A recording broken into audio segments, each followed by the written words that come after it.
নোয়াপাড়ায় ভুয়ো ভোটে এতদিন জিতেছে তৃণমূল, এবার পাল্টা হওয়ার দাবি বিজেপি প্রার্থী অর্জুন সিং এর। 2026 বিধানসভা নির্বাচনের টিকিট পাওয়ার পর বৃহস্পতিবার নীলগঞ্জের একটি কালী মন্দিরে পুজো দিয়ে প্রচার শুরু করেন তিনি। অর্জুন সিং এর দাবি, প্রায় 45,000 ভোটারের নাম বাদ পড়ছে নোয়াপাড়ায়, যার ফল ভুগতে হবে তৃণমূলকেই। প্রথম দিন থেকে তৃণমূলের বিরুদ্ধে আক্রমণাত্মক সুরে তিনি জানান, তিনি ও তার পুত্র পবন সিং দুজনেই জিতবেন। শুধু নোয়াপাড়া নয়, ব্যারাকপুর লোকসভা কেন্দ্রের সব আসনেই জয়ের লক্ষ্য নিয়েই মাঠে নেমেছে বিজেপি।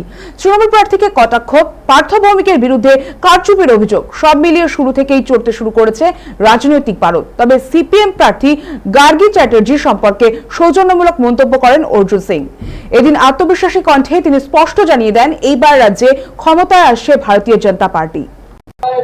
দেখুন, এই কেন্দ্রে লোকসভায় আমরা লড়াই করেছিলাম, ফার্স্ট বার বিধানসভায় নোয়াপাড়া লড়াই করছি। পার্টি আমাকে দায়িত্ব দিয়েছে কি যতগুলো সিট ব্যারাকপুর লোকসভা আছে সবটা জিততে হবে।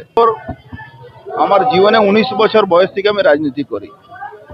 সিপিএম এর চোখ রাঙানির বিরুদ্ধে এখানকার মানুষকে সংগঠিত করে সিপিএম জামানায় এখানে কিন্তু বোর্ড থাকতো। সিপিএম এর বিরুদ্ধে আমরা লড়াই করা লোক, আজকে তৃণমূলের বিরুদ্ধে আমরা লড়াই করছি এই কুশাসনকে বাংলা থেকে উপড়ে ফেলার জন্য। বাংলার মানুষ পরিবর্তন চাইছে।